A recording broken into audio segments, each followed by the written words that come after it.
یہ تقویٰ ہے۔ حضرت علی المرتضیٰ فرماتے ہیں کہ اپنی عبادات پر اعتماد نہ کرنا تقویٰ ہے، اور حضرت عمر فاروق کا عمل ہمارے سامنے موجود ہے کہ عید کے دن رو رہے تھے، چھوٹی عید کے دن۔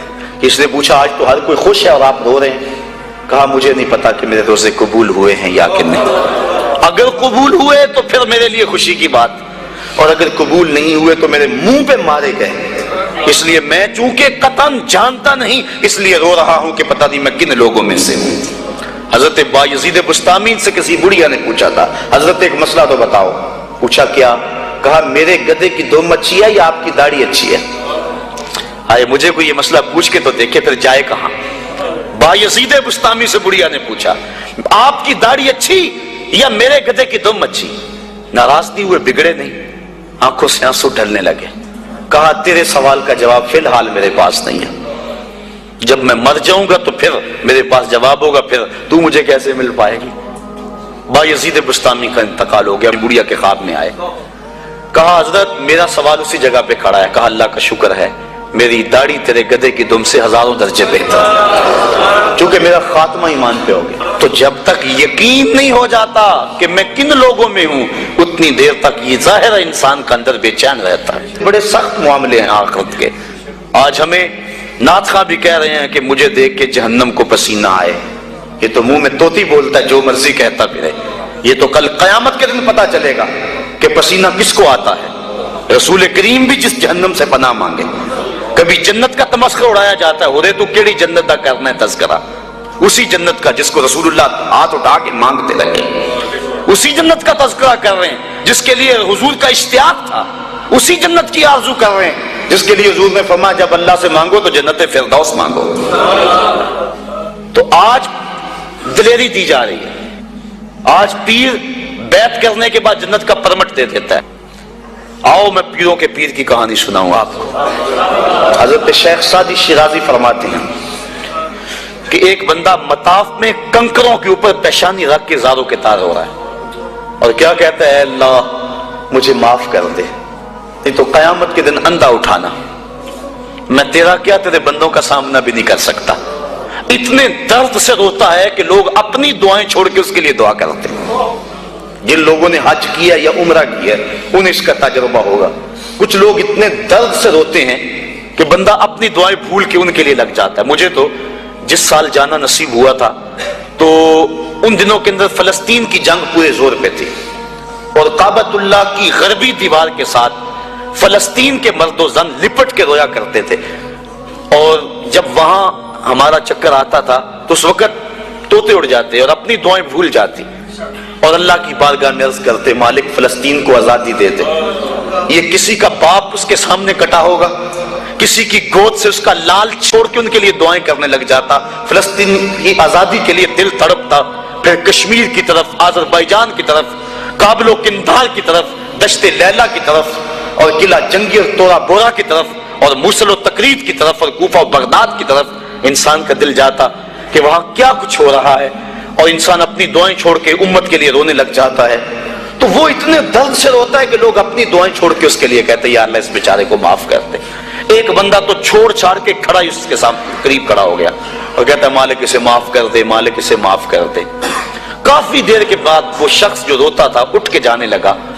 اس کو تجسس تھا کہ میں دیکھوں تو صحیح یہ کون ہے اور اس کو تسلی بھی دوں کہ اللہ بڑا کریم ہے تجھے معاف کر دے گا۔ جب اس نے جھک کے جھانک کر دیکھنا چاہا تو چیخیں نکل گئیں، کیوں کہ فائزہ ہوا شیخ عبد القادر جیلانی، یہ زاروں کے تار رونے والا وقت کا غوث شیخ عبد القادر جیلانی تھا۔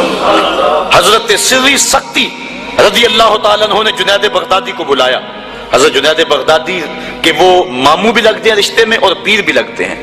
یہ پیر مرید کی کہانی سنا رہا، آج کا پیر تو گارنٹی دے رہا ہے نا، اللہ اکبر حضور تو حضرت ربیہ کو بھی جنت کی بشارت دیں اور ساتھ کہیں کثرت سجود سے میری مدد کرنا، اور پیر کہتا تجھے پرواہ نہیں ہے۔ آؤ اس پیر مرید کی کہانی سنا رہا ہوں۔ حضرت جنید بغدادی فرماتے ہیں میرے ماموں نے تنہائی میں مجھے بلایا اور مجھے وصیتیں کی۔ جب ایک وصیت کی تو میرے پاؤں تلے سے زمین نکل گئی۔ کہنے لگے بیٹا جب میں مر جاؤں تو میری قبر بغداد سے باہر بنانا۔ میں نے پوچھا حضور کیوں؟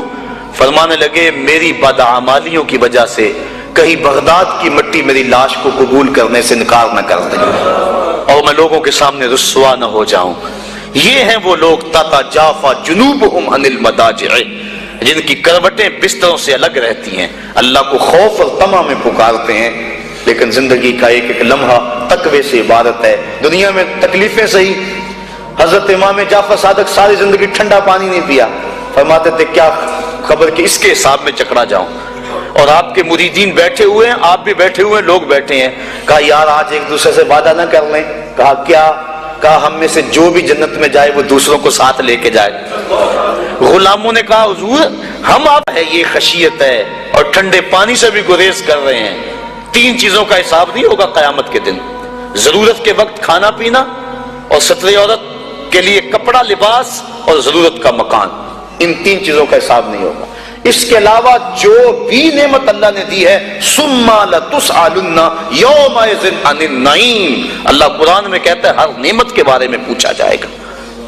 تو صاحبو جن لوگوں نے اس بات کا خیال رکھا کہ ہمیں پوچھنا ہے اور ایک ایک بات کا ہم نے جواب دینا ہے، یہ بات درست ہے کہ اللہ اپنے فضل سے معاف کرے گا، لیکن سحری کے وقت اٹھ کے سسکیاں بھرنے والا اور رات شراب خانے میں گزارنے والا کیا قیامت کے دن ایک صف میں کھڑے کر دیے جائیں گے؟ یہ کیسے ہوگا؟ غریبوں کا خون چوسنے والا، بیواؤں اور یتیموں کا مال لوٹنے والا اور رات کی تنہائی میں ان کی مدد کرنے والا کیا ایک صف میں کھڑے کر دیے جائیں گے؟ ایسا کیسے ہو سکتا ہے؟ تو صاحب وہ تقوی ہے کہ انسان اپنی زندگی کے ایک ایک قدم کو بچا بچا کے رکھے کہ میں اللہ کی ناراضگی سے بچ جاؤں، اور دنیا کو اس نے مشکلات میں ڈال دیا۔ آج کہتے ہیں دین پہ عمل کرنا بڑا مشکل ہے۔ جو بندہ دین پہ عمل کرنا چاہتا ہے، اللہ قرآن میں سورۃ الاعلیٰ میں فرماتا ہے مشکل نہیں، ہم اس کے لیے آسان بنا دیتے ہیں۔ چلو لوگوں کے لیے مشکل ہی صحیح، لیکن اس نے مشکل میں یہ زندگی کاٹ لی، اور دنیا ہے بھی، دنیا سجن المومن، مومن کے لیے ہے بھی قید خانہ، لیکن جب قید سے چھوٹا پھر کیا ہوا؟ اللہ کی رحمتیں بڑھ کے اس کا استقبال کر رہی ہیں۔ پھر گروہوں کے اندر وہ جنت میں جائیں گے اور فرشتے کہیں گے سلام ہو تمہیں کہ تم نے زندگی اچھے ڈھب سے گزاری ہے، اب جنت میں آ جاؤ، تم اس جنت سے کوئی نکالنے والا نہیں ہے۔ اور وہ کہیں گے اللہ تیری تعریفیں اور تیری خوبیاں، تو نے جو وعدہ کیا تھا آج واقعی تو نے سچا کر دکھایا ہے۔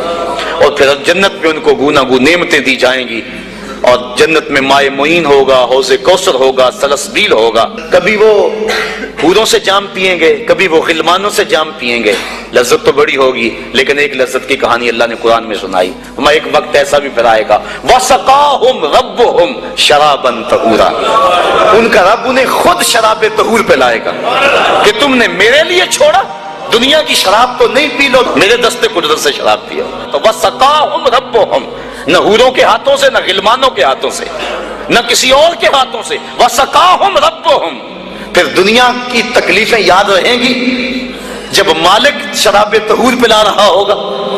تو یہ ہے زندگی، اپنی زندگی کو اس ڈھب سے گزاریں کہ آخرت کی زندگی بہتر ہو جائے جو نہ ختم ہونے والی ہے۔ کار ما آخر شدو آخر زما کار نشد، مشتخا کے ما